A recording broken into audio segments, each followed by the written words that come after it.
اس انکشاف نے مجھے بہت بڑا ذہنی جھٹکا دیا تھا کہ اب میں بدستور ایک معمولی انسان رہ گیا ہوں۔ بابا کہتے رہے، میں اپنے پریس کو آج یہ بیان دے چکا ہوں کہ میرے حکم سے ڈاکٹر کاچار نے تمہاری وہ تمام خصوصیات ختم کر دی ہیں۔ یہ جاننے کے بعد دنیا کی بڑی طاقتوں کو تم سے ذرا بھی دلچسپی نہیں رہ جائے گی، اور میں یہی چاہتا تھا۔ بابا کی آواز مجھے کہیں دور سے آتی محسوس ہو رہی تھی۔ مجھے اپنا جسم بالکل بے جان محسوس ہونے لگا۔ میں آہستگی سے بستر پر لیٹ گیا۔ میری آنکھیں اب چھت پر لگی ہوئی تھیں اور ذہن میں ایک بھونچال آیا ہوا تھا۔ یہ کیا ہو گیا؟ کیا ایسا ہونا میری بدنصیبی نہیں ہے؟ کیا اب میں رینوکا سے انتقام لے سکوں گا؟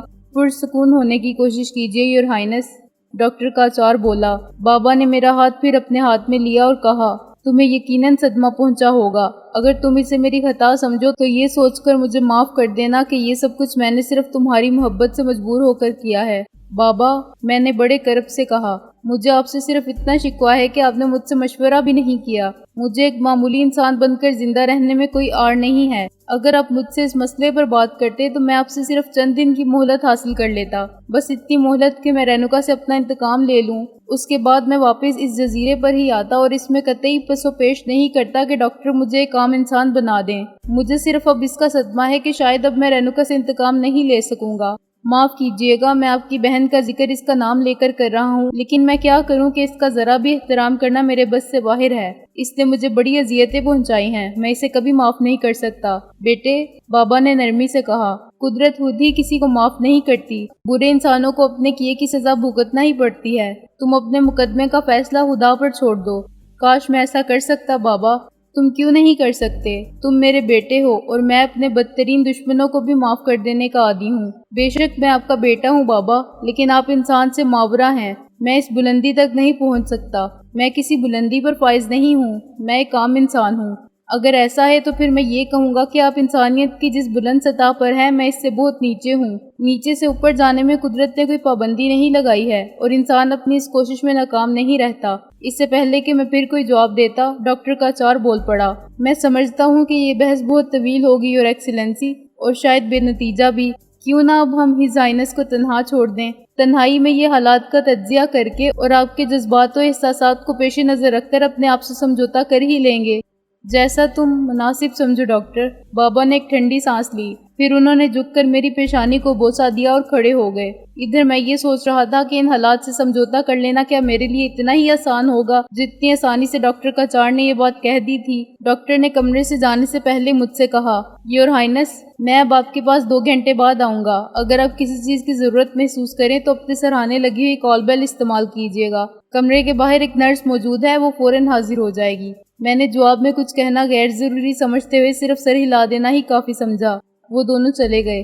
اب میں کمرے میں تنہا تھا اور اذیتناک خیالات مجھے گھیرے ہوئے تھے۔ اس سے زیادہ اذیتناک بات میرے لیے کوئی نہیں ہو سکتی تھی کہ اب رینوکا سے انتقام لینا میرے لیے دشوار ہو چکا ہے۔ تاہم یہ فیصلہ کرنے میں نے دیر نہیں لگائی کہ رینوکا سے انتقام لینے کی کوشش کرنے سے تو میں ہرگز باز نہیں آؤں گا، اب چاہے کامیاب رہوں یا مارا جاؤں۔ بابا نے جو کچھ سوچا، جو کچھ محسوس کیا اور جو فیصلہ کیا، وہ ان کی محبت کا تقاضا تھا۔ اگر میں بھی ان کی جگہ ہوتا تو شاید اپنی اولاد کے لیے یہی فیصلہ کرتا۔ میں جانتا تھا کہ بابا کو مجھ سے بے پناہ محبت ہے۔ اب مجھے اپنا ماضی پوری طرح یاد آ چکا تھا۔ بابا مجھے بے پناہ چاہتے تھے، اور چاہیں بھی کیوں نہ، میں ان کی واحد اولاد تھا۔ میری والدہ میری پیدائش کے بعد ہی انتقال کر گئی تھی۔ بابا اگر چاہتے تو 10 شادیاں اور کر سکتے تھے، لیکن انہوں نے اپنی ساری زندگی اپنی سلطنت کے بعد میرے لیے وقف کر دی۔ میرے جوان ہونے تک انہوں نے میری طرف سے غفلت نہیں برتی۔ یہ پہلا موقع تھا جب رینوکا نے مجھے اغوا کیا اور میں اتنے عرصے کے لیے ان کی نظروں سے اوجھل رہا۔ یقیناً وہ بڑے کرب سے گزرے ہوں گے، لیکن میں سلام کرتا ہوں ان کی عظمت کو کہ اس کے باوجود بھی وہ رینوکا کے خلاف کوئی قدم اٹھانے سے گریزاں تھے۔ بہرحال اب مجھے سوچنا یہ تھا کہ ایک عام انسان کی حیثیت سے میں رینوکا کے مقابل جا سکوں گا یا نہیں۔ رینوکا ایک بہت بڑے گروپ کی لیڈر تھی، اس کے علاوہ اسے بھارتی حکومت کی سرپرستی بھی حاصل تھی، اس لیے میرا تنہا اس کے سامنے ڈٹ جانا آسان نہیں تھا۔ مجھے کسی بڑی حمایت کی یقیناً ضرورت تھی، اور اس کا ایک ہی ذریعہ سامنے تھا، پرنسس تارا۔ لیکن میں اب تک بے خبر تھا کہ پرنسس تارا کس حال میں ہے، ممبئی میں اس پر کیا گزری تھی۔ سنگم پر اس کا علم ہمیں نہیں ہو سکا تھا، لیکن میرے خیال کے مطابق بابا کو اس سے آگاہی ضرور ہونی چاہیے تھی۔ ممکن ہے کہ اب تک ڈاکٹر کاچار بھی ان باتوں سے واقف ہو چکا ہو۔ مجھے ڈاکٹر سے وہ ساری معلومات حاصل ہو سکتی تھیں اور ڈاکٹر مجھ سے کہہ کر گیا تھا کہ 2 گھنٹے بعد واپس آئے گا۔ شام کے 6 بج چکے تھے، لیکن یہ بات میرے علم میں نہیں تھی کہ یہ وہی دن تھا جب میرا آپریشن ہوا تھا یا میں 1-2 دن کے بعد ہوش میں آیا تھا۔ یہ بات بھی مجھے ڈاکٹر کاچار ہی سے معلوم ہو سکتی تھی۔ اچانک مجھے ڈاکٹر کی ایک بات یاد آئی کہ میں تنہائی میں ان حالات سے کوئی سمجھوتا کر ہی لوں گا۔ میں نے اب وہ سمجھوتا کر لیا کہ مجھے بابا سے اس سلسلے میں کوئی بحث نہیں کرنا ہے اور صرف اپنے طور پر یہ فیصلہ کرنا ہے کہ میں رینوکا کے مقابل جانے کے لیے کیا لائحہ عمل مرتب کروں۔ بابا مجھے خطرات کے مقابل جانے سے یقیناً روکتے، جبکہ رینوکا سے انتقام لینے کے لیے میرا ممبئی جانا ضروری تھا۔ اب مجھے یہ بات سوچنا تھی کہ میں بابا کو اس سے بے خبر کس طرح رکھوں گا۔ وہ تو مجھے ایک دن کے لیے بھی اپنی نظروں سے اوجھل نہیں ہونے دینا چاہتے تھے۔ میں سوچتے سوچتے اٹھ گیا، لیکن بستر ہی پر بیٹھا رہا۔ دماغ پر کافی زور ڈالنے کے باوجود بابا کو بے خبر رکھنے کی کوئی تدبیر میری سمجھ میں نہیں آ رہی تھی۔ اس سوچ بچار میں ہی میرے 2 گھنٹے گزر گئے۔ جب اندھیرا ہوا تو نرس کمرے میں آ کر لائٹ جلا گئی تھی۔ اس نے مجھے سلام بھی کیا تھا اور میں نے جواب میں سر کو بس خفیف سی جنبش دی تھی۔ 8 بجے ڈاکٹر کاچار میرے کمرے میں آیا اور مجھے بستر پر بیٹھا دیکھ کر بولا، کیا آپ بے سکونی محسوس کر رہے ہیں یور ہائنس؟ یقیناً، میں نے ٹھنڈی سانس لی۔ کیوں، کیا بات ہے؟ وہ میرے قریب آ کر میری نبض دیکھنے لگا۔ نبض دیکھنے سے کیا ہوگا ڈاکٹر؟ اگر آپ میری حالت کو سمجھنا ہی چاہتے ہیں تو میرے دل و دماغ کا جائزہ لینا ہوگا۔ اوہ، ڈاکٹر نے میرا مطلب سمجھ کر میری نبض سے ہاتھ ہٹا لیا۔ میں پھر بولا، کیا میری بے سکونی کے لیے وہ سب کچھ کافی نہیں ہے جو ہو چکا ہے؟ مجھے احساس ہے یور ہائنس، ڈاکٹر کاچار نے ٹھنڈی سانس لے کر کہا۔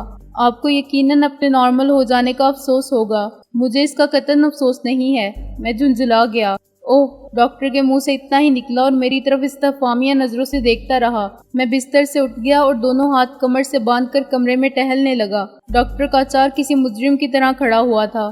آخر میں اس کے سامنے جا رکا اور اسے گھورتا ہوا بولا، آپ نے میرے ساتھ بہت برا کیا ہے ڈاکٹر، لیکن خیر، آپ نے جو کچھ کیا وہ بابا کے حکم سے کیا۔ اگر مجھے تھوڑی سی مہلت مل جاتی تو رینوکا سے انتقام لینا میرے لیے بہت آسان ہوتا۔ تاہم میں بھی اپنے اس مقصد کو فراموش نہیں کروں گا۔ مجھے اپنی جان پر کھیل کر بھی رینوکا سے انتقام لینا ہے۔ کیا آپ اس سلسلے میں میری مدد کریں گے؟ اگر میرے اختیار میں کچھ ہے تو میں ضرور کروں گا۔ سب سے پہلے تو یہ بتائیے کہ پرنسس تارا پر کیا گزری؟ میرا خیال ہے کہ اب تک اس کے بارے میں آپ جان چکے ہوں گے۔ ہاں، مجھے معلوم ہو چکا ہے، ڈاکٹر کاچار نے سر ہلا کر کہا۔ تو مجھے بتائیے، پرنسس تارا کو شبے کے تحت محکمہ سراغ رسانی میں طلب کیا گیا تھا۔ کس شبے کے تحت؟ جب ہم جمنا کے اس پار فرار ہوئے تھے تو تاج محل کے قریب ایک فلم یونٹ نے پڑاؤ ڈال رکھا تھا۔ ہم نے انہی لوگوں میں خود کو چھپا لیا تھا، انہی کی آڑ میں ہم وہاں سے نکل آنے میں کامیاب ہو گئے تھے۔ بعد میں کسی طرح بھارتی ادارہ سراغ رسانی کو اس کا علم ہو گیا کہ اس فلم پروڈکشن کا تعلق پرنسس تارا سے ہے۔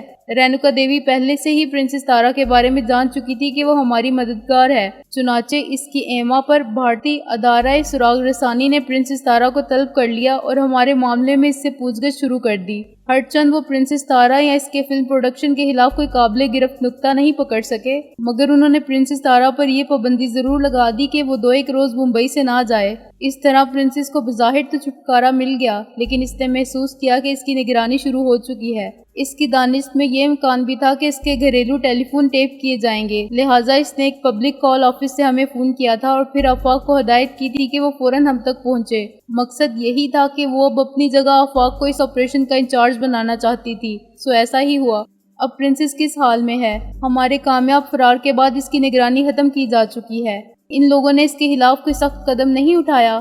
ثبوت کے بغیر وہ ایسا کیسے کر سکتے تھے؟ میں بتا چکا ہوں کہ پرنسس تارا بہرحال ہندوستان کی ایک معزز شخصیت ہے۔ اس کے ساتھ وہ سلوک نہیں کیا جا سکتا جو تیسرے طبقے کے لوگوں کے ساتھ روا رکھا جاتا ہے۔ تو گویا اب پرنسس تارا بالکل آزاد ہے۔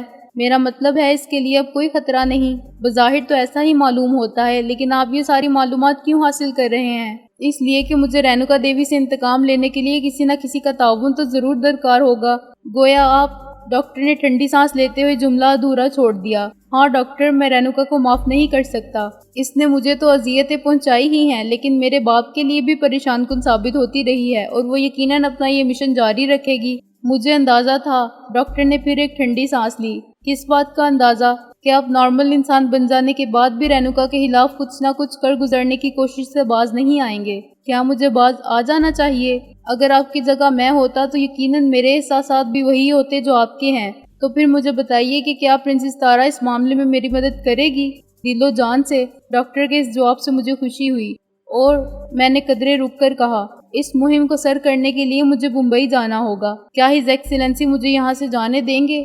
یہی ایک مشکل مسئلہ ہے، لیکن ہمیں یہ مسئلہ حل کرنا ہوگا ڈاکٹر، ہر قیمت پر۔ اس کے لیے کافی سوچ بچار کی ضرورت ہے۔ آپ بھی سوچئے، میں بھی سوچوں گا، لیکن کیا آپ کو یقین ہے کہ ایک نارمل انسان کی حیثیت سے آپ رینوکا کی طاقتوں کے آگے ڈٹ سکیں گے؟ کوشش تو ضرور کروں گا۔ بہتر ہوتا کہ آپ اپنی سابقہ صلاحیتوں کے ساتھ اس کے مقابل جاتے، لیکن اب یہ ممکن کہاں ہے؟ میں نے ٹھنڈی سانس لی۔ ممکن تو ہے، ڈاکٹر مسکرایا۔ کیسے؟ میں چونک پڑا۔ میں آپ کو پھر ویسا ہی بنا سکتا ہوں۔ کیا واقعی ڈاکٹر؟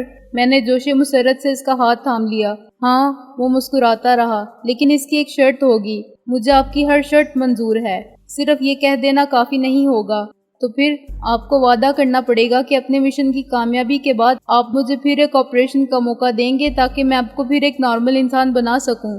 میں پہلے ہی کہہ چکا ہوں کہ مجھے اپنے اب نارمل ہونے سے کوئی دلچسپی نہیں ہے۔ تو آپ قسم کھاتے ہیں کہ اس مشن کی کامیابی کے بعد آپ مجھے آپریشن کرنے کا موقع دیں گے؟ میں قسم کھاتا ہوں۔ میں جوشیلا ہو گیا۔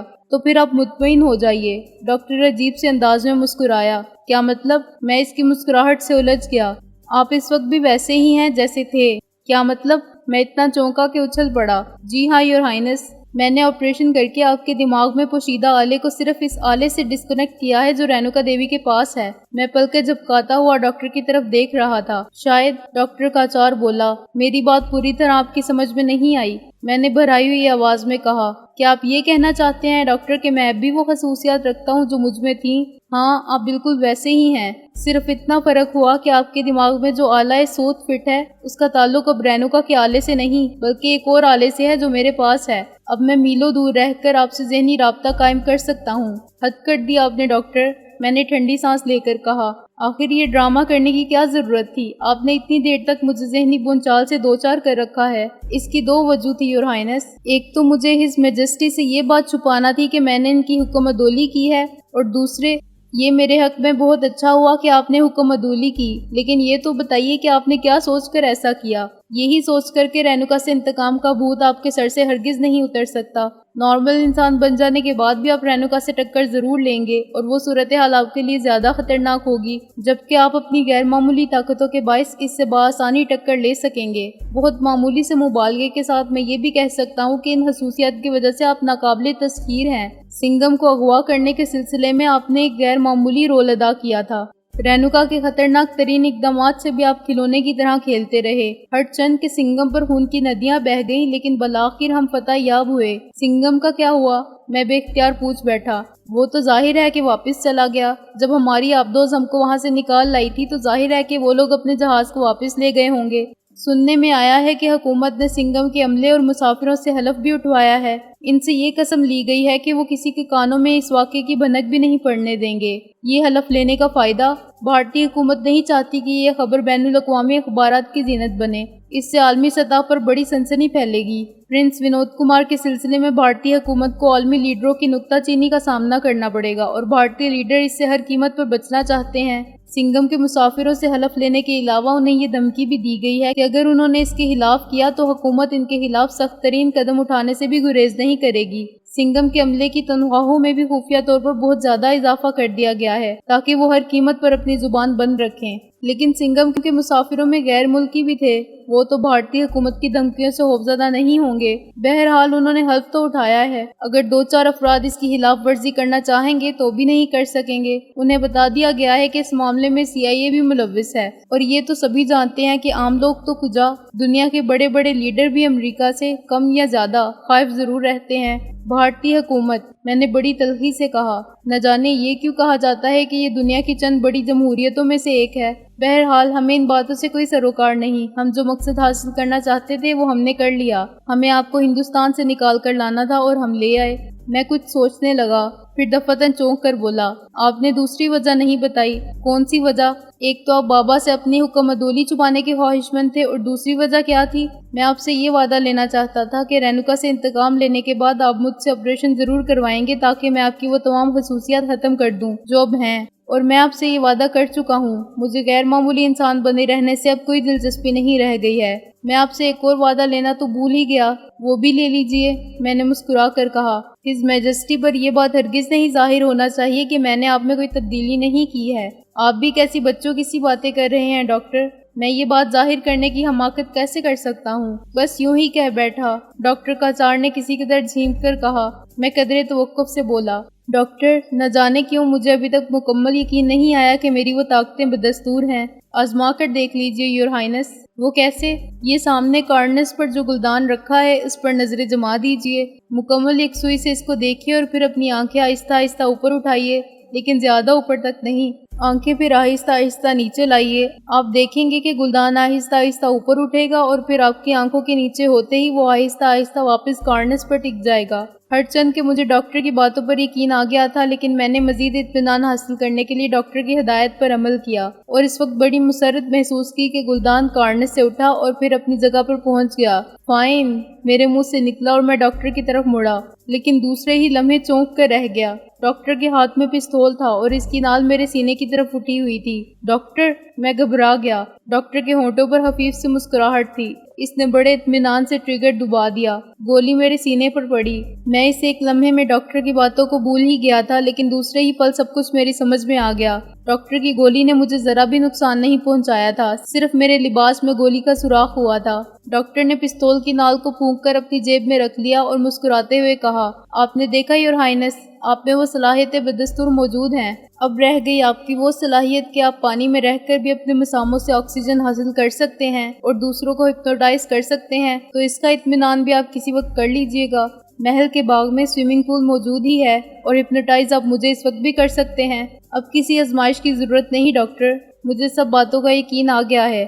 اب یہ بتائیے کہ میرے دماغ میں جو آلہ سود فٹ ہے اس کا دوسرا سیٹ آپ کے پاس ہے، آپ نے بتایا تھا نا؟ جی ہاں۔ وہ کہاں ہے؟ وہ میں نے اپنے بیڈ روم میں ایک خفیہ جگہ پر رکھ چھوڑا ہے۔ آپ نے ابھی اس کی آزمائش تو نہیں کی ہوگی؟ نہیں، لیکن مجھے یقین ہے کہ وہ ٹھیک کام کرے گا۔ آزما لینے میں ہرٹز کیا ہے؟ کوئی ہرٹز نہیں۔ تو پھر آپ اپنے بیڈ روم میں جا کر مجھ سے ذہنی رابطہ قائم کیجئے۔ آپ کی خواہش ہے تو میں اس کا احترام ضرور کروں گا۔ میں اپنے کمرے میں جا رہا ہوں، 2 منٹ بعد میں آپ سے ذہنی رابطہ قائم کروں گا۔ میں بے چینی سے انتظار کروں گا۔ ڈاکٹر چلا گیا اور میں واقعی بے چینی سے کمرے میں ٹہلنے لگا۔ پھر مشکل سے 2 منٹ گزرے ہوں گے کہ میں نے اپنے دماغ میں بہت ہی دھیمی سی کلک محسوس کی اور پھر ڈاکٹر قاچار کی آواز سنائی دی۔ آپ میری آواز سن رہے ہیں نا یور ہائنس؟ اوہ ڈاکٹر، میں نے ذہنی طور پر ہی ایک طویل سانس لی۔ ٹھیک ہے، اب مجھے کلی اطمینان ہو گیا ہے، آپ واپس آ جائیے، ابھی مجھے آپ سے کچھ باتیں کرنا ہے۔ میں آ رہا ہوں۔ ہلکی سی کلک کے ساتھ رابطہ منقطع ہو گیا۔ ڈاکٹر کی واپسی جلد ہی ہوئی تھی۔ اطمینان سے بیٹھ جائیے ڈاکٹر، مجھے آپ سے خاصی سنجیدہ گفتگو کرنا ہے۔ کیا اب تک ہم نے غیر سنجیدہ گفتگو کی ہے؟ اب میں زیادہ سنجیدہ گفتگو کرنا چاہتا ہوں۔ رینوکا کے سلسلے میں؟ جی ہاں۔ کیا؟ ابھی میں آپ سے ذکر کر چکا ہوں کہ مجھے ممبئی جانا ہوگا، اور میں بھی یہ جواب دے چکا ہوں کہ ہز میجسٹی اس کے لیے آمادہ نہیں ہوں گے۔ میری خاطر آپ کو یہ کام تو کرنا ہی پڑے گا، لیکن اسے آپ میرا حکم ہرگز نہ سمجھیے۔ آپ پر اعتماد کی وجہ سے میں آپ سے التجا کر رہا ہوں۔ آپ مجھ پر بہت بھاری ذمہ داری ڈال رہے ہیں۔ میں معذرت کے ساتھ عرض کروں گا یور ہائنس کہ میں اس سلسلے میں کوئی وعدہ نہیں کرتا، لیکن میں اپنی پوری کوشش کروں گا۔ شکریہ ڈاکٹر، آپ کے یہ الفاظ ہی میرے لیے خاصے اطمینان بخش ہیں۔ ویسے میں اس دوران میں خود بھی سوچتا رہوں گا کہ شاید میرے ہی ذہن میں کوئی تدبیر آ جائے۔ ابھی چونکہ آپ کے دماغ کا آپریشن ہوا ہے، اس لیے بہتر ہوگا کہ فی الحال آپ 1-2 روز اپنے دماغ پر زیادہ زور نہ ڈالیں۔ آج رات صرف آرام کیجیے اور پھر 1-2 دن تفریحات میں گزاریے۔ کس قسم کی تفریحات؟ ڈاکٹر مسکرایا اور پھر بولا، میرا خیال ہے کہ ماضی میں آپ کی تفریحات کا سب سے بڑا ذریعہ سادھنا کی رفاقت ہوا کرتی تھی۔ اوہ، میں مسکرا پڑا۔ مجھے یاد آ گیا تھا کہ میں سادھنا سے کتنی محبت کرتا رہا ہوں۔ وہ بابا کے مشیر خاص کی بڑی بیٹی تھی۔ اس نے میرے ساتھ تعلیم حاصل کی تھی اور ہم ایک دوسرے سے شادی کا وعدہ بھی کر چکے تھے۔ میں نے ڈاکٹر سے پوچھا، وہ مجھے اب تک دیکھنے نہیں آئی؟ کیا اسے علم نہیں ہوا کہ میں واپس آ چکا ہوں؟ معلوم ہو چکا ہے۔ وہ آپ سے ملنے کے لیے بہت بےتاب تھی، لیکن میں نے ہی اسے سمجھایا تھا کہ فی الحال آپ کو 1-2 دن آرام کر لینے دیا جائے۔ کل سے میں اپنا بیشتر وقت اسی کے ساتھ گزاروں گا۔ اس طرح آپ خاصے تازہ دم ہو جائیں گے۔ ممکن ہے اس دوران میں کوئی تدبیر آپ کے ذہن میں آ جائے یا میں کوئی بات سوچ لوں۔ ٹھیک ہے، میں نے سر ہلایا۔ ہز ایکسیلنسی کہہ رہے تھے کہ وہ تھوڑی دیر بعد آپ کے کمرے میں آئیں گے اور آپ کے ساتھ ہی کھانا کھائیں گے۔ اس کے بعد نرس آپ کو ایک انجیکشن دے گی، اس کے بعد آپ سو جائیے گا۔ کل صبح میں خود آ کر آپ کو ایک انجیکشن دوں گا۔ کیا مجھے اب بھی دواؤں کی ضرورت ہے؟ یہ انجیکشن طاقت کے ہوں گے۔ اوہ اچھا، اب مجھے اجازت دیجیے۔ ڈاکٹر کے جانے کے بعد میں بستر پر لیٹ گیا اور سادھنا کے بارے میں سوچنے لگا۔ اس وقت مسکراہٹ خود بخود میرے ہونٹوں پر کھیلنے لگی تھی۔ میں واقعی سادھنا کو بہت چاہتا ہوں، لیکن یہ بات آج تک طے نہیں ہو سکی کہ وہ مجھے زیادہ چاہتی ہے یا میں اسے زیادہ چاہتا ہوں۔ وہ بلا کی ذہین ہے۔ تعلیم کے معاملے میں وہ مجھ سے تھوڑا سا پیچھے رہتی ہے اور میرا خیال ہے کہ جان بوجھ کر رہتی ہے۔ محبت کا ایک انداز شاید یہ بھی ہوتا ہے کہ محبوب کو تھوڑا سا احساس برتری دلایا جاتا رہے۔ یہ الگ بات ہے کہ میں نے اس سے اکثر کہا ہے کہ وہ جان بوجھ کر ایسا کرتی ہے اور وہ میری اس بات کو ہنس کر ٹال دیتی ہے۔ کھیلوں کے میدان میں بھی وہ خاصی تیز ہے۔ جمنیزیم سے اس کو خاصی دلچسپی ہے۔ تیراکی وہ کر لیتی ہے اور رائڈنگ میں تو اس سے کمال حاصل ہے۔ اس زمانے میں جب میں اس سے آخری بار ملا تھا تو وہ جہاز اڑانے کی ٹریننگ حاصل کر رہی تھی۔ اب تک شاید اس نے اپنی تربیت مکمل بھی کر لی ہو۔ میں کھلی آنکھوں سے سادھنا کے رنگین خواب دیکھتا رہا تھا کہ دروازے پر ہونے والی آہٹ نے مجھے چونکا دیا۔ میں نے اس طرف دیکھا۔ بابا دروازہ کھول کر اندر آ رہے تھے۔ میں تعظیماً جلدی سے اٹھ کر بیٹھ گیا۔ کیسے ہو بیٹے؟ انہوں نے مسکرا کر پوچھا۔ ٹھیک ہوں بابا، میں بھی مسکرایا۔ شاید تمہارا غم ختم ہو چکا ہے۔ آپ کی خواہش کے آگے مجھے سر تسلیم خم تو کرنا ہی چاہیے تھا نا بابا۔ جیتے رہو بیٹے۔ بابا کی آواز نہ جانے کیوں بھرا سی گئی تھی۔ آپ تشریف رکھیے بابا۔ ہاں ہاں، ادھر آ جاؤ ٹیبل پر، ہم یہیں بیٹھ کر کھانا کھائیں گے۔ میرے بابا میں تصنع بالکل نہیں ہے۔ ان کی عادات دیکھ کر کوئی نہیں کہہ سکتا کہ وہ کسی مملکت کے سربراہ ہیں۔ کھانا آ گیا۔ کھانے کے دوران میں بھی وہی باتیں ہوتی رہیں جو پہلے ہو چکی تھیں۔ بابا مجھے باور کرواتے رہے کہ میرا ایک نارمل انسان ہونا ہی میرے لیے بہتر ہے۔ میں ان کی تائید میں سر ہلاتا رہا۔ کھانے کے بعد وہ چند منٹ اور بیٹھے، پھر مجھے شب بخیر کہہ کر چلے گئے۔ کچھ دیر بعد ڈاکٹر کا چار آیا اور مجھے انجیکشن لگا کر یہ تاکید کرتا ہوا چلا گیا کہ اب میں سونے کی کوشش کروں۔ پھر میں بھی سو گیا۔ میری وہ رات سادھنا کے خواب دیکھتے ہوئے گزر گئی۔ صبح ناشتے وغیرہ سے فارغ ہونے کے بعد میں نے سب سے پہلے سادھنا ہی کو فون کیا۔ وہ میری آواز سن کر اس طرح چہکی جیسے اس کے وجود میں کہکشاں ٹوٹ کر بکھر گیا ہو۔ ونود، مارے خوشی کے اس کے منہ سے ایک لفظ بھی نہیں نکل رہا تھا۔ اب کچھ اور بھی کہو ورنہ میں بھی صرف تمہارے نام کی رٹ لگانا شروع کر دوں گا، میں نے ہنس کر کہا۔ میری سمجھ میں کچھ نہیں آ رہا میں کیا کہوں۔ تم صرف اتنا بتاؤ کہ کہاں مل رہی ہو، پروگرام کیا رہے گا؟ ملاقات پر طے ہو جائے گا۔ پہلے یہ بتاؤ کہ تم آ رہی ہو یا میں لینے آؤں؟ تم آ جاؤ۔ ٹھیک ہے، میں آ رہا ہوں۔ سلسلہ منقطع کر کے میں بابا کے پاس گیا اور ان سے کہا کہ میں ذرا گھومنے جا رہا ہوں۔ ضرور جاؤ بیٹے، تمہیں کچھ دن تو تفریحات میں حصہ لینا ہی چاہیے، لیکن دوپہر کے کھانے تک ضرور آ جانا۔ بہتر ہے۔ ڈرائیور کو تو تم لے کر جاؤ گے نہیں؟ مجھے اندازہ ہے کہ اس وقت تم کہاں جا رہے ہو۔ میں جھیپے ہوئے انداز میں خفیف سا مسکرا دیا۔ تھوڑی دیر بعد میں اپنی خوبصورت کار میں تیزی سے سادھنا کے گھر کی طرف اڑا چلا جا رہا تھا۔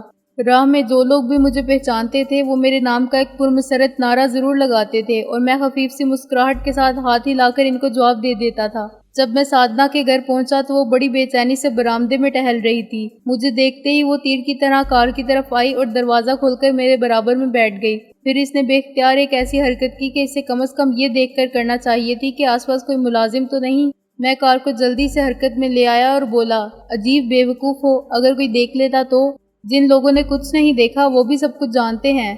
اچھا چھوڑو ان باتوں کو، یہ بتاؤ کہ چلنا کہاں ہے؟ تمہیں سمندر کی تفریحات بہت پسند ہیں، کیا تم بھول گئے کہ ہم لانچ میں بیٹھ کر کئی گھنٹے سمندر میں گھوما کرتے تھے؟ ٹھیک ہے، تو پھر سمندر ہی کی تفریح صحیح۔ میں نے کار کا رخ بندرگاہ کی طرف کر دیا۔ بندرگاہ پر سرکاری افسران نے مجھے دیکھا تو ایک بھگدڑ سی مچ گئی۔ وہ یہ سمجھے کہ میں کسی قسم کا معائنہ کرنے آیا ہوں، لیکن میں نے انہیں بتا دیا کہ ایسی کوئی بات نہیں ہے، میں صرف سمندر کی تفریح کے لیے جانا چاہتا ہوں۔ کیا میری لانچ آرڈر میں ہے؟ قطعی طور per your Hines, his Excellency کے حکم کے مطابق آپ کی کسی بھی چیز سے کسی نے بھی کوئی لاپرواہی نہیں برتی ہے۔ پھر وہی آفیسر مجھے اور سادھنا کو لے کر اس طرف بڑھا جہاں میری لانچ کھڑی تھی۔ میرے ساتھ سادھنا کو دیکھ کر کسی نے بھی حیرت کا اظہار نہیں کیا تھا۔ وہ سبھی جانتے تھے کہ سادھنا میری منگیتر نہ صحیح لیکن میری ہونے والی بیوی یقیناً تھی۔ لانچ پر بیٹھ کر ہم کھلے سمندر کی طرف نکل چلے۔ سادھنا کی ضد تھی کہ وہ لانچ چلائے گی اور محبوب کی ضد تو ماننا ہی پڑتی ہے۔ ہاں اب بتاؤ، سادھنا بولی۔ کیا بتاؤں؟ یہی کہ ہندوستان میں تم پر کیا گزری؟ کچھ بھنک تو میرے کان میں پڑ چکی ہے، لیکن میں تفصیل جاننا چاہتی ہوں، پوری جزیات کے ساتھ۔ میں اسے وہ ساری باتیں بتانے لگا جو مجھے ہندوستان میں پیش آئی تھی۔ سادنا خاموشی سے سنتی رہی۔ وہ لانچ کو بہت تیزی سے چلا رہی تھی۔ لانچ کے گرد پانی کے سفید جھاگ اڑ رہے تھے۔ تیز ہوا کے جھونکوں سے سادنا کے بال اڑ رہے تھے جن کو وہ بار بار ایک ہاتھ سے سنوار رہی تھی۔ آخر مجھ سے رہا نہ گیا اور میں بول پڑا، اپنے بالوں کو یوں ہی اڑتا رہنے دو سادنا، بکھری ہوئی گھٹائیں بھی مجھے بہت اچھی لگتی ہیں، یہ رومانٹک باتیں بعد میں کر لینا۔ سادنا نے مجھے تیکھی نظروں سے دیکھتے ہوئے کہا۔ میں ہنس کر بولا، میری کہانی تقریباً ختم ہو چکی ہے۔ تقریباً نہیں، مکمل سناؤ۔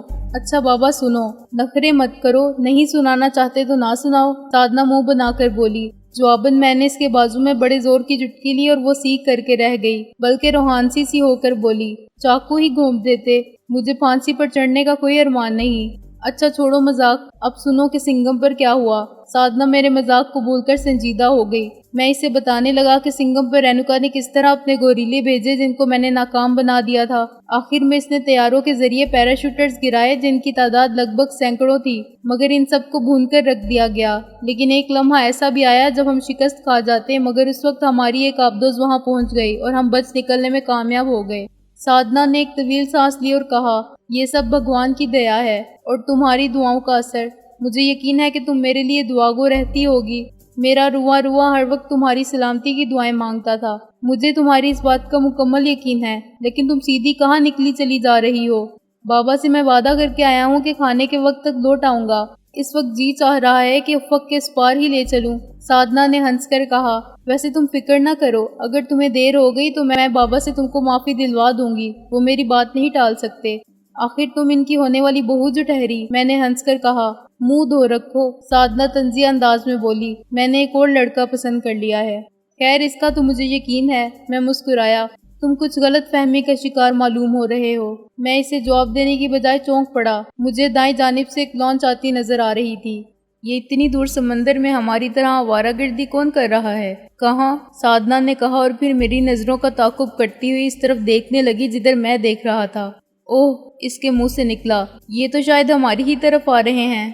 ہاں، معلوم تو ایسا ہی ہو رہا ہے۔ کہیں تمہارے بابا نے تو کسی کو ہماری تلاش میں نہیں بھیج دیا؟ اتنی جلدی تو ان کو ہماری طرف سے تشویش نہیں ہو سکتی۔ تو پھر یہ بھی ہماری ہی طرح کچھ لوگ ہوں گے جو سمندر کی تفریح کرنے نکل کھڑے ہوں۔ ذرا اپنی رفتار تو کم کرو۔ سادنا اپنی عادت کے مطابق بڑی تیز رفتاری سے لانچ چلا رہی تھی، لیکن میرے کہنے سے وہ آہستہ آہستہ رفتار کم کرنے لگی۔ ہماری رفتار کی کمی کے باعث آنے والی لانچ کو بھی اپنے رخ میں تبدیلی کرنا پڑی۔ نہ جانے کیوں اس لانچ کو دیکھ کر میں الجھن میں پڑ گیا تھا۔ میری پیشانی شکن آلود ہو گئی تھی اور دل میں عجیب عجیب وسوسے پیدا ہونے لگے تھے، حالانکہ اس کا کوئی منطقی جواز نہیں تھا۔ لوگ لانچوں میں گھومتے ہی رہتے ہیں، کوئی مچھلی کا شکار کھیلنے کے لیے اور کوئی محض ہماری طرح تفریحاً۔ کچھ ہی دیر میں دونوں لانچیں قریب آ گئیں۔ دوسری لانچ میں دو خوبصورت جوڑے تھے، ان کے ساتھ شکار کا تمام سامان موجود تھا۔ یور ہائنس، ان میں سے ایک لڑکی مجھے دیکھ کر پرمسرت انداز میں چیخی۔ میں نے مسکرا کر ہاتھ ہلانے پر اکتفا کیا۔ پھر ایک نوجوان بولا، یہ ہماری خوش قسمتی ہے یور ہائنس کہ ہم آپ کو اتنے قریب سے دیکھ رہے ہیں۔ میں کوئی بہت اعلیٰ و عرفہ چیز نہیں ہوں میرے دوست، میں نے مسکرا کر کہا، تم جب بھی چاہو میرے پاس آ کر مجھ سے مل سکتے ہو۔ پھر دوسرا نوجوان بولا، کیا آپ ہمیں یہ اعزاز بخشیں گے کہ ہم اس وقت آپ سے مصافحہ کر لیں؟ اس وقت دونوں لانچیں برابر آہستگی سے چل رہی تھی۔ میں نے مسکرا کر کہا، میں تو نہیں سمجھتا کہ مجھ سے مصافحہ کرنا کسی کے لیے باعث اعزاز ہو سکتا ہے، تاہم اگر تم لوگ ایسا سمجھتے ہو تو مجھے کوئی اعتراض نہیں۔ کیا ہم آپ کی لانچ پر آ جائیں؟ پرشوق لہجے میں پوچھا گیا۔ ضرور آ جاؤ، میں نے بڑی محبت سے کہا۔ میں اپنے جزیرے پر ایک منکسر المزاج شخص مشہور تھا اور انکسار کا یہ درس میرے بابا نے مجھے خصوصی طور پر دیا تھا۔ لانچوں کی رفتار کم کرتے کرتے انہیں اس طرح روک دیا گیا کہ اب وہ ایک دوسرے کے بالکل قریب تھیں اور پانی میں بس ڈول رہی تھی۔ دونوں لڑکیاں اور ایک لڑکا جس لگا کر ہماری لانچ پر آ گئے۔ ان میں سے ایک لڑکا اپنی لانچ پر ہی رک گیا کیونکہ وہ اسٹیئرنگ وہیل پر بیٹھا ہوا تھا۔ میں نے محسوس کیا کہ ان نوجوانوں کی دخل اندازی کی وجہ سے سادنا کا منہ بن گیا تھا۔ وہ اس وقت میرے اور اپنے درمیان کسی کو بھی دیکھنے پر آمادہ نہیں تھی۔ میری طرف دیکھتے ہوئے ان دونوں لڑکیوں کی مسکراہٹ بڑی پرتپاک تھی جس نے یقیناً سادنا کو اور جھلسا دیا ہوگا، لیکن اس کے باوجود جو کچھ ہوا وہ میرے سان گمان میں بھی نہیں تھا۔ اس لڑکے نے بڑی محبت سے مجھ سے مصافحہ کیا۔ میرے لیے بھی ضروری تھا کہ اسی اتفاق کا مظاہرہ کروں، لیکن وہ اتفاق مجھے بہت مہنگا پڑا۔ اس لڑکے نے ایک جھٹکے سے اور غالباً پوری طاقت سے میرے ہاتھ کو اتنی شدت سے مڑوڑا کہ میں فرقی کی طرح گھوم گیا۔ اب میری پشت اس لڑکے کی طرف تھی۔ پھر جو چیز مجھے اپنی پشت میں چبھی محسوس ہوئی وہ یقیناً کسی ریوالور کی نال تھی۔ پھر فوراً ہی ان لڑکیوں میں سے بھی ایک نے پستول نکال لیا اور اس کا رخ سادنا کی طرف کر دیا، جو اس صورتحال کے باعث گھبرا کر کھڑی ہو گئی تھی۔ بدستور سٹیئرنگ پر بیٹھی رہو، تحکم آمیز انداز میں سادنا سے کہا گیا۔ ادھر وہ نوجوان بڑے طنزیہ انداز میں مجھ سے کہہ رہا تھا، my dear prince Vinod Kumar, امید ہے تم کوئی غلط حرکت نہیں کرو گے۔ میں لڑائی بھرائی کے فن میں خاصا ماہر ہوں اور یہ بات تو اب سبھی جان چکے ہیں کہ اب تم سپرمین نہیں رہے ہو۔ میرے ہونٹوں پر زہریلی مسکراہٹ پھیل گئی۔ اب حقیقت کا علم صرف مجھے اور ڈاکٹر کاچار کو تھا۔ باقی لوگ بابا کے بیان کے بعد یقین کر چکے تھے کہ میری تمام خصوصیات ختم کی جا چکی ہیں، لیکن مسکراہٹ کے باوجود میں اس صورتحال سے الجھا بہت سمجھ میں نہیں آ رہا تھا کہ آخر یہ لوگ کون ہیں اور مجھ سے کیا چاہتے ہیں۔ پستول دیکھ کر سادنا کا چہرہ بالکل سفید پڑ گیا تھا اور وہ گھبرا کر اپنی جگہ بیٹھ گئی تھی۔ میں اگر چاہتا تو اپنی غیر معمولی طاقت کا مظاہرہ کر کے اس تماشے کو ذرا سی دیر میں ختم کر دیتا، لیکن میں نے ایسا نہیں کیا۔ میں جاننا چاہتا تھا کہ یہ لوگ کون ہیں اور کیا چاہتے ہیں۔ دفتن ہماری لانچ کو ایک ہلکا سا دھکا لگا، غالباً کوئی چیز لانچ پر آ کر گری تھی۔ میں نے چونک کر اس طرف سر گھمایا اور تب مجھے معلوم ہوا کہ وہ ایک عورت تھی جو دوسری لانچ سے ہماری لانچ پر کودی تھی۔ میں نے فوراً ہی اسے پہچان لیا، وہ رینوکا دیوی تھی۔ میں بے اختیار ایک طویل سانس لے کر رہ گیا۔ ہیلو مسٹر سپرمین، وہ طنزیہ سے انداز میں مسکرائی۔ میں اسے گھونٹتا رہ گیا۔ آج ہم پہلی مرتبہ 2 ب 2 تھے۔ اس سے پہلے اس کی شخصیت میرے لیے ایک ساحرہ کی حیثیت رکھتی تھی، لیکن اب وہ طلسم ٹوٹے ہوئے دن گزر چکے تھے۔ اب وہ میرے لیے صرف ایک عورت تھی، لیکن ایک غیر معمولی عورت۔ میں اسے سامنے پا کر بالکل نہیں گھبرایا کیونکہ میری خصوصیات مجھ میں بدستور تھیں، اور خوش قسمتی کی بات یہ تھی کہ رینوکا کو اس کا علم نہیں تھا۔ اب وہ مجھے ایک عام آدمی سمجھ رہی تھی۔ ایسی صورت میں حالات سے نپٹنا میرے لیے مشکل ثابت نہیں ہوتا، لیکن میں ذرا تحمل سے کام لینا چاہتا تھا۔ میں بہت ٹھیک ہوں رینوکا دیوی، میں نے بڑے اطمینان سے کہا۔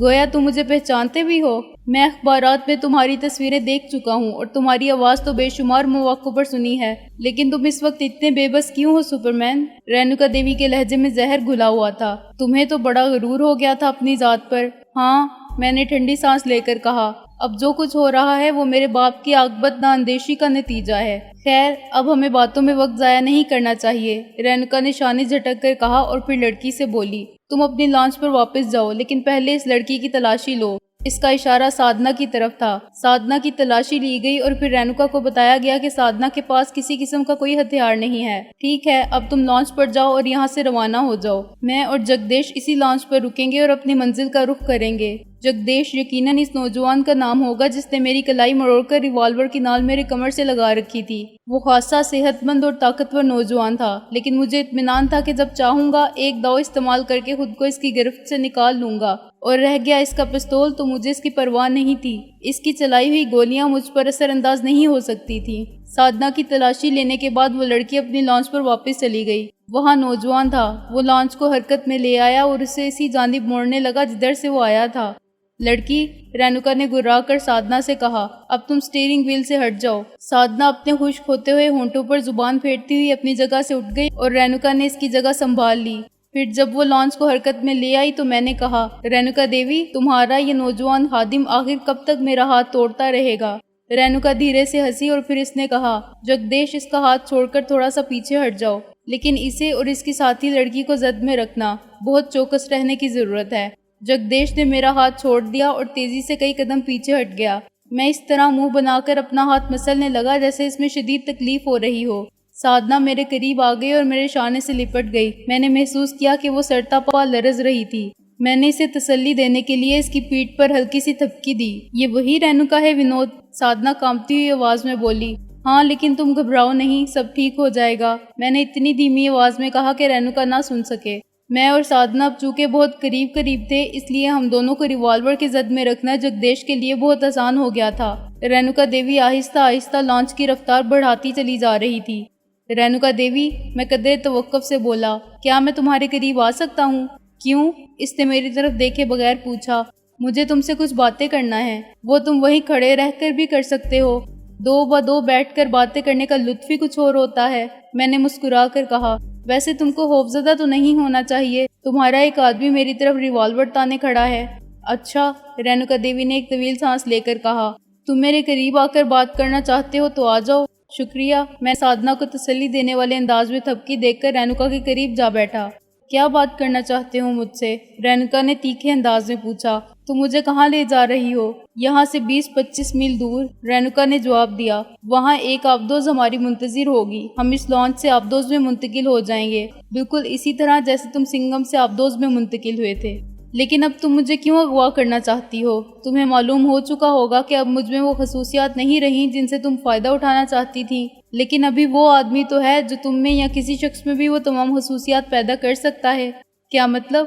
ڈاکٹر کا چار، رینوکا دیوی نے معنی خیز لہجے میں کہا۔ اب اگر تمہارا باپ تم کو اور تمہاری محبوبہ کو زندہ سلامت مجھ سے واپس لینا چاہتا ہے تو یہ ضروری ہوگا کہ وہ ڈاکٹر کا چار کو میرے حوالے کر دے۔ میرا جسم سنسنا اٹھا۔ آخر اس شیطان کی بچی نے ایک نیا راستہ ڈھونڈ ہی نکالا تھا۔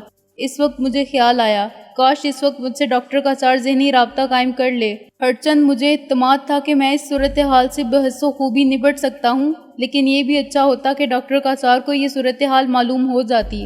تو یہ پروگرام ہے تمہارا؟ میں نے ٹھنڈی سانس لے کر رینوکا سے کہا۔ قطعی، رینوکا کے ہونٹوں پر فاتحانہ مسکراہٹ رقص کر رہی تھی۔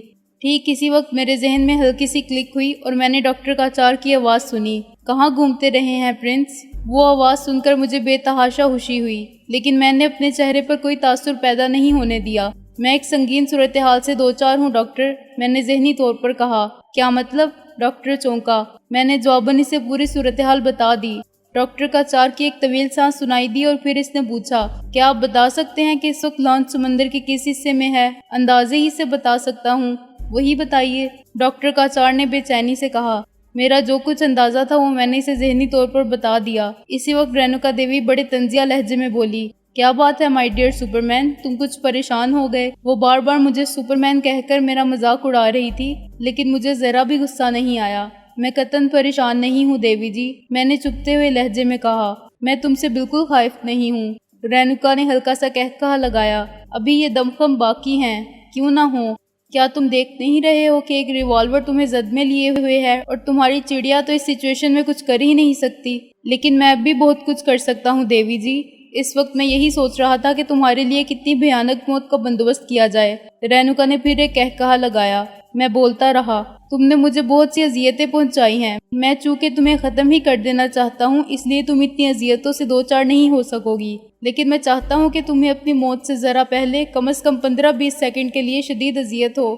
رینوکا نے عجیب سی نظروں سے میری طرف دیکھا۔ میرے پرسکون انداز گفتگو نے اسے یقیناً الجھن میں ڈال دیا ہوگا۔ میں نے سمندر میں ارد گرد نظریں دوڑائیں اور پھر سادھنا کی طرف دیکھا جس کا چہرہ خوف سے سفید پڑ گیا تھا۔ میں نے مسکرا کر اس کی طرف دیکھا، اس طرح میں اس کی ڈھارس بندھانا چاہتا تھا۔ اسی دوران میں نے یہ بات بھی طے کر لی تھی کہ اب مجھے کیا کرنا ہے۔ اس بات کا تو مجھے یقین تھا کہ ڈاکٹر کا چار جلد از جلد کسی ہیلی کاپٹر کے ذریعے ہماری لانچ تک پہنچ جائے گا، لیکن میں اس کی آمد سے پہلے ہی کچھ کر گزرنا چاہتا تھا۔ رینوکا میری مجرم تھی، لہٰذا مجھے ہی اس کا انتقام لینا تھا۔ رینوکا اب اچانک بہت سنجیدہ نظر آنے لگی۔ یقیناً وہ اپنی تمام تر دماغی قوت سے یہ اندازہ لگانے کی کوشش کر رہی ہوگی کہ آخر میرا اتنا پرسکون رہنا کیا معنی رکھتا ہے۔ ادھر میں یہ فیصلہ کر چکا تھا کہ مجھے جلد از جلد اپنا آپریشن شروع کر دینا چاہیے۔ اس سے پہلے کہ یہ لانچ آبدوز تک پہنچتی، مجھے اپنا کام ختم کر لینا تھا۔ میں نے جگدیش کی طرف دیکھا۔ اس کے ہاتھ میں دبے ہوئے ریوالور کی نال میری ہی طرف اٹھی ہوئی تھی، لیکن کبھی کبھی وہ کن اکھیوں سے سادھنا کی طرف دیکھ لیتا تھا۔ ہرچند سادھنا اس وقت کچھ بھی کر گزرنے کی قابل نہیں تھی، لیکن جگدیش اس کی طرف سے بالکل بے خبر نہیں رہنا چاہتا تھا۔ اچانک میں نے بڑے پیار بھرے انداز میں کہا، مائی ڈیئر جگدیش۔ جگدیش میرے اس انداز کے تخاطب پر متعجب ہو کر میری طرف دیکھنے لگا، اور یہی میں چاہتا تھا۔ اس کی آنکھیں میری آنکھوں سے ملیں اور فوراً ہی میں نے اسے اپنے ٹرانس میں لے لیا۔ رینوکا ہنس کر بولی، بے وقوفانہ انداز میں مت سوچو ونود کمار، جگدیش میرا خادم ہے، تم اسے بہلانے پھسلانے کی کوشش میں قطعی ناکام رہو گے۔ لیکن مجھے اندازہ ہو چکا تھا کہ میں کامیاب ہو گیا ہوں۔ جگدیش کا چہرہ ایک لمحے میں بالکل سپاٹ ہو چکا تھا۔ میری آنکھیں اسے اپنے تلسم میں جکڑ چکی تھیں۔ وہ کسی سحر زدہ سی شخص کی طرح میری طرف دیکھے جا رہا تھا، لیکن رینوکا اس صورتحال سے بے خبر ہی رہی کیونکہ جگدیش کی طرف اس کی پشت تھی۔ میں اپنے آپریشن کو بہت تیزی سے جاری رکھنا چاہتا تھا، لہٰذا میں کسی تاخیر کے بغیر پھر بولا، جگدیش، اب میں تم سے جو کچھ بھی کہوں گا اس کی تعمیل میں اب تم ایک سیکنڈ بھی ضائع نہیں کرو گے، سمجھ گئے؟ جی، جگدیش جیسے کہیں بہت دور سے بول رہا تھا۔ اب رینوکا چونکی، لیکن فوراً ہی میں نے جگدیش کو حکم بھی دے دیا، اب تم ایک لمحے کی تاخیر کے بغیر سمندر میں کود جاؤ۔ نہیں، رینوکا چیخی، لیکن جگدیش میرے ٹرانس میں تھا۔ اس نے شاید رینوکا کی آواز سنی بھی نہیں ہوگی۔ اس نے بے دریغ سمندر میں چھلانگ لگا دی۔ سادھنا مبہوت سی ہو کر رہ گئی۔ وہ دور ہوتی ہوئی سمندر کی ان لہروں کو دیکھ رہی تھی جنہوں نے جگدیش کو نگل لیا تھا۔ رینوکا نے بڑی پھرتی سے اپنا پستول نکالا، لیکن جگدیش سے نپٹنے کے بعد میں اسی کی طرف متوجہ ہو گیا تھا۔ میں نے بڑی پھرتی سے اس کا پستول چھین لیا اور اس کا رخ اس کے سینے کی طرف کرتا ہوا بولا، تم ہار چکی ہو میری عزیز رینوکا دیوی۔ میں نے بہت تیزی سے کھیل ختم کر دیا ہے۔ تم مجھے بار بار سپرمین کہہ کر میرا مذاق اڑا رہی تھی، لیکن اب تمہیں اندازہ ہو چکا ہوگا کہ میں واقعی سپرمین ہوں۔ میرے بارے میں یہ پروپیگنڈا کسی مصلحت سے کیا گیا تھا کہ میری طاقتیں زائل کر دی گئی ہیں۔ رینوکا فوراً ہی کچھ نہیں بولی۔ اس نے بڑی سختی سے جبڑے بھینچ ڈالے تھے۔ اس کے اعصاب یقیناً بڑے مضبوط تھے کیونکہ وہ اس صورتحال سے خوفزدہ نہیں معلوم ہو رہی تھی۔ بس اتنا فرق پڑا تھا کہ اسٹیئرنگ پر اس کی گرفت قدرے ڈھیلی پڑ گئی تھی۔ اس کی وجہ سے لانچ کا رخ اب سیدھا نہیں رہا تھا۔ وہ معمولی سی لہراتی ہوئی چل رہی تھی، لیکن اس کی رفتار میں فرق نہیں آیا تھا۔ اب تم کیا چاہتے ہو ونود کمار؟ قدرے توقف سے رینوکا بولی۔ اگر تم چاہتے ہو کہ میں تمہیں اغوا نہ کر سکوں تو یہ ہو سکتا ہے کہ میں لانچ کو واپس موڑ لوں۔ نہیں رینوکا دیوی، میں نے زہریلے انداز میں کہا، اب میں صرف تمہاری موت چاہتا ہوں۔ تو مار ڈالو، چلاؤ گولی، میں تم سے زندگی کی بھیک نہیں مانگوں گی۔ میں موت سے نہیں ڈرتی، اور اب جب کہ میں شکست کھا ہی چکی ہوں تو مر جانا ہی پسند کروں گی۔ یہ میری زندگی کی پہلی اور آخری شکست ہے۔ نہیں رینوکا دیوی، میں نے سر ہلا کر کہا، میں تمہیں گولی سے نہیں ماروں گا۔ اس طرح تو تم فوراً ہی موت کی آغوش میں پہنچ جاؤ گی۔ میں چاہتا ہوں کہ مرنے سے پہلے تم کچھ لمحے تو اذیت میں گزارو۔ پھر تم نے مجھے مارنے کے لیے کیا طریقہ سوچا ہے؟ رینوکا نے بڑے سکون سے پوچھا۔ لانچ کا رخ اس طرف موڑ دو۔ میں نے بائیں جانب اشارہ کیا۔ کیوں؟ جو میں کہہ رہا ہوں وہ کرو، میں نے سختی سے کہا۔ نہ کروں تو میں براہ راست اس کی آنکھوں میں دیکھنے لگا۔ رینوکا دیوی اس گفتگو کے دوران میں شاید بھول ہی گئی تھی کہ میں اسے بھی ہپنوٹائز کر سکتا ہوں۔ پلک جھپکتے ہی میں نے اسے اپنی آنکھوں کے سحر میں جکڑ لیا۔ دوسرے ہی پل میں اس کا چہرہ پتھر کی طرح نظر آ رہا تھا۔ اب تم میری کنیز ہو نا رینوکا دیوی؟ میں بولا۔ وہ چپ رہی۔ میں زور دے کر بولا، تم میری کنیز ہو، کہو ہاں۔ ہاں۔ اس کی آواز بہت دھیمی تھی۔ اس وقت میرا جی چاہا کہ پاگلوں کی طرح کہکہے لگانا شروع کر دوں۔ وہ عورت جو ایک عرصے تک مجھے اپنی انگلیوں پر نچاتی رہی تھی، آج اس بات کا اعتراف کر رہی تھی کہ وہ میری کنیز ہے۔ اب تم مجھ سے آنکھیں چرانے کی کوشش نہیں کرو گی، میں نے اسے حکم دیا۔ اسٹیئرنگ کو آہستہ آہستہ بائیں جانب گھمانا شروع کر دو۔ تمہیں یہ دیکھنے کی قطعاً ضرورت نہیں ہے کہ لانچ کدھر جا رہی ہے۔ میں تم سے ابھی کہہ چکا ہوں کہ تم بدستور میری آنکھوں میں دیکھتی رہو گی۔ مجھے ڈاکٹر کاچار کی یہ بات یاد تھی کہ کوئی شخص اسی وقت تک مجھ سے ہپنوٹائز رہے گا جب تک اس کی آنکھیں مجھ سے ملی رہیں گی، اور نظروں کا سلسلہ منقطع ہوتے ہی وہ طلسم بھی ٹوٹ جائے گا۔ رینوکا نے میرے حکم کی تعمیر کی اور اسٹیئرنگ کو آہستہ آہستہ بائیں جانب گھمانا شروع کیا، اور جب لانچ ایک خاص رخ پر مڑ گئی تو میں نے رینوکا سے کہا کہ اب وہ لانچ کو سیدھی چلاتی رہے۔ تم کیا سوچ رہے ہو ونود؟ سادھنا کپکپاتی ہوئی آواز میں آہستہ سے بولی۔ بس دیکھتی رہو، میں نے آہستہ سے کہا اور پھر رینوکا کو حکم دیا، اب رفتار بڑھاتی چلی جاؤ رینوکا۔ رینوکا نے رفتار بڑھانا شروع کر دی۔ کچھ دیر پہلے جب میں نے سمندر میں اپنے اطراف و جوانب کا جائزہ لیا تھا تو کافی فاصلے پر مجھے سمندر میں ابھری ہوئی کچھ چٹانوں کا ایک چھوٹا سا سلسلہ نظر آیا تھا، اور اب میں لانچ کو انہی چٹانوں کی طرف لے جا رہا تھا۔ میں نے جو بات سوچی تھی اس کا ذکر میں نے سادھنا سے بھی نہیں کیا۔ مجھے اندیشہ تھا کہ وہ بے حد خوفزدہ ہو جاتی۔ خائف تو وہ اب بھی تھی کیونکہ اس کا وہ ہاتھ ہولے ہولے لرز رہا تھا جو میں نے تھام رکھا تھا۔ جو بات میں نے سوچی تھی اس نے خود میرے جسم میں سنسناہٹ پیدا کر دی تھی۔ میں خوب جان رہا تھا کہ اگر مجھ سے اندازے کی ذرا سی بھی غلطی ہو گئی تو وہ میرے اور سادھنا کے لیے بھی تباہ کن ہوگی۔ لانچ کی رفتار بڑھتی چلی گئی۔ پانی کے سفید جاگ بہت اوپر تک اڑنے لگے۔ رینوکا کا چہرہ پتھر کی طرح بے جان نظر آ رہا تھا۔ وہ نہیں جانتی تھی کہ کیا ہونے والا ہے۔ وہ میرے حکم کے مطابق مجھ سے نظریں ملائے ہوئے تھی۔ ونود، سادھنا کپکپاتی ہوئی آواز میں بولی، لانچ جس طرف بڑھ رہی ہے ادھر آہستہ بولو۔ میں نے سادھنا کی طرف جھک کر دھیمی آواز میں کہا۔ میں نہیں چاہتا تھا کہ ہماری گفتگو کا ایک لفظ بھی رینوکا کے کان تک پہنچے۔ ہرچند میرے خیال کے مطابق اس سے کوئی فرق نہیں پڑتا، لیکن میں احتیاط برتنا چاہتا تھا۔ سادھنا آہستہ سے بولی، ادھر چٹانیں ہیں۔ میں جانتا ہوں، میں نے جواب دیا اور پھر دھیمی آواز میں سادھنا کو کچھ ہدایات دینے لگا۔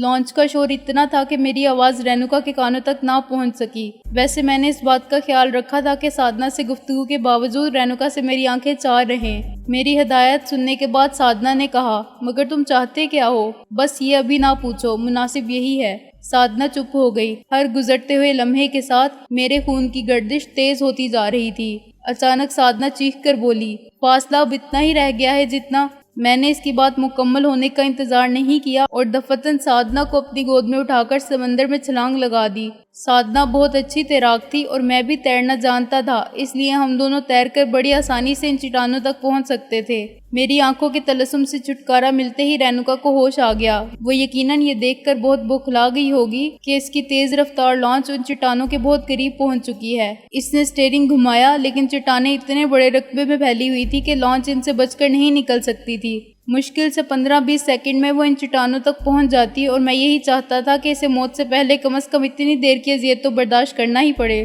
میں اور سادنا سمندر کی سطح پر تیر رہے تھے اور ہماری نظریں لانچ پر جمی ہوئی تھیں۔ اچانک میں نے فضا میں گڑگڑاہٹ سنی اور سر اٹھا کر دیکھا۔ ایک ہیلی کاپٹر قریب آتا چلا جا رہا تھا۔ ڈاکٹر کاچار، میں نے دل ہی دل میں کہا اور مسکرا دیا۔ مجھے اطمینان تھا کہ میں ڈاکٹر کاچار کی آمد سے پہلے ہی اپنا مشن مکمل کر چکا ہوں۔ رینوکا کی لانچ اب چٹانوں کے بالکل قریب پہنچ چکی تھی۔ اسٹیئرنگ کو کافی گھمانے کے باوجود رینوکا اپنے مقصد میں کامیاب نہیں ہو سکی تھی۔ معلوم نہیں اس موقع پر اس نے بھی ہماری طرح سمندر میں چھلانگ کیوں نہیں لگائی۔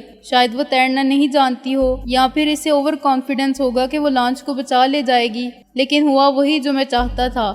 رینوکا اس وقت لانچ ہی میں تھی جب چٹان سے اس کا خوفناک ٹکراؤ ہوا۔ فضا میں ایک قرمزی شعلہ بہت اوپر تک لپکا اور لانچ کے بے شمار ٹکڑے فضا میں بکھر گئے۔ خس کم جہاں پاک، میں نے دل میں کہا۔ یہ ہیلی کاپٹر، سادنا بولی۔ ڈاکٹر کاچار ہماری تلاش میں آیا ہے۔ مگر انہیں کیسے معلوم ہوا کہ انہوں نے مجھ سے ذہنی طور پر رابطہ قائم کیا تھا اور میں نے انہیں صورتحال بتا دی۔ ونود، سادنا نے میرے شانے سے سر ٹکا دیا۔ اگر انکل کاچار نے تمہاری ان خصوصیات کو ختم کر دیا ہوتا تو ہم اس وقت کہاں ہوتے؟ میں نے ہنس کر سادنا کی پیٹھ پر ہلکی سی تھپکی دی۔ ہم دونوں پانی میں شرابور تھے۔ سادنا پھر بولی، رینوکا بڑی دردناک بلکہ خوفناک موت سے دوچار ہوئی ہے۔ کاش میں اس سے زیادہ خوفناک موت کا شکار بنا سکتا۔ یقیناً اس سے تمہیں بڑی تکلیفیں پہنچائی ہیں۔ ہماری گفتگو مزید آگے نہیں بڑھ سکی کیونکہ ہیلی کاپٹر چٹان پر اتر چکا تھا۔ میں اور سادنا اس کی طرف بڑھے۔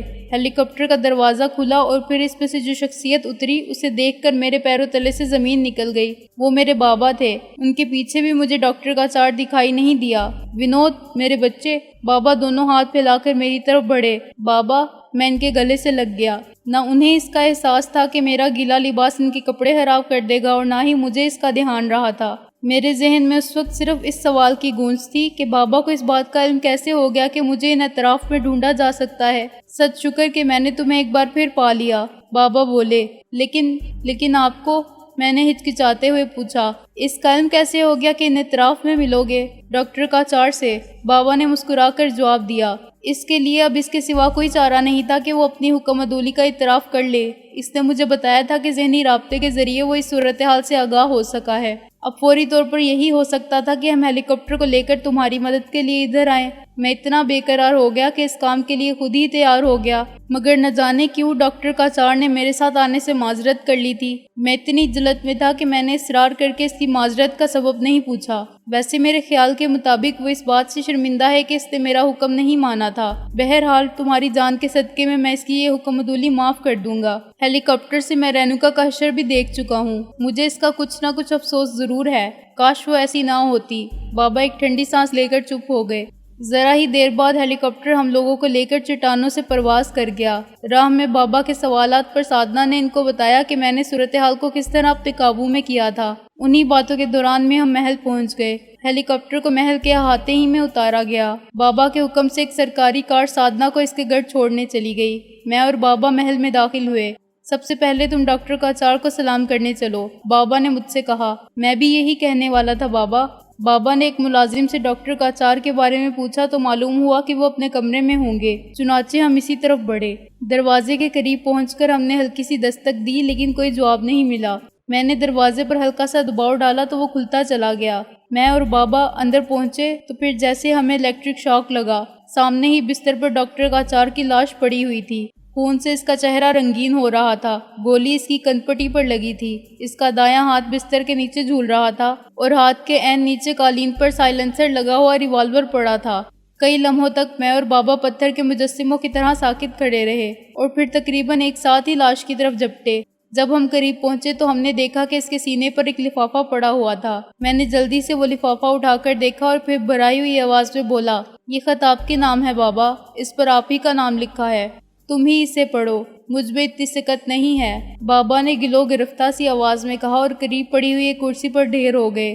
میں نے لفافہ چاک کر کے اس میں سے خط نکالا اور بلند آواز سے پڑھنے لگا۔ یور ایکسیلنسی، اپنے گناہ گار کا آخری سلام قبول کیجیے۔ میں بے حد معافی کا خواستگار ہوں کہ میں نے آپ کی حکم عدولی کی۔ مجھے یقین ہے اگر آپ ہز ہائنس کو نہ بچا سکے تو بھی وہ اپنی غیر معمولی طاقتوں کو کام میں لا کر رینوکا دیوی کو شکست دینے میں کامیاب ہو جائیں گے اور اس طرح آپ کا بیٹا آپ کو پھر مل جائے گا۔ اگر مجھے یہ اطمینان نہ ہوتا تو میں خودکشی کا فیصلہ ہرگز نہ کرتا۔ خودکشی کا فیصلہ مجھے اس لیے کرنا پڑا کہ اب مجھ میں اتنی ثقت نہیں ہے کہ آپ سے آنکھیں چار کر سکوں۔ مجھے آپ سے امید ہے کہ آپ میری دوسری خطا یعنی خودکشی کو بھی معاف کر دیں گے۔ بس مجھے اب اور کچھ نہیں کرنا۔ ہز ہائنس کو میرا بے پناہ پیار اور دعائیں۔ آپ کا نمک خوار کاچار۔ میں خاموش ہو گیا۔ میری نظریں بابا کی طرف اٹھیں۔ وہ دونوں ہاتھوں سے اپنا چہرہ چھپائے بیٹھے تھے۔ یکا یک وہ بڑبڑائے، تم نے بہت برا کیا کاچار، بہت برا کیا۔ تم میرا داہنا ہاتھ تھے، مجھے یوں چھوڑ کر کیوں چلے گئے کاچار؟ بابا کی آواز میں اتنا درد تھا جسے میں الفاظ میں بیان نہیں کر سکتا۔ میری نظریں دوبارہ ڈاکٹر کاچار کے چہرے پر جم گئیں۔ ہر چند میری آنکھوں میں آنسو نہیں تھے، لیکن میرے دل سے خون کے قطرے ٹپک ٹپک کر میری روح کی گہرائی میں جذب ہوتے چلے جا رہے تھے۔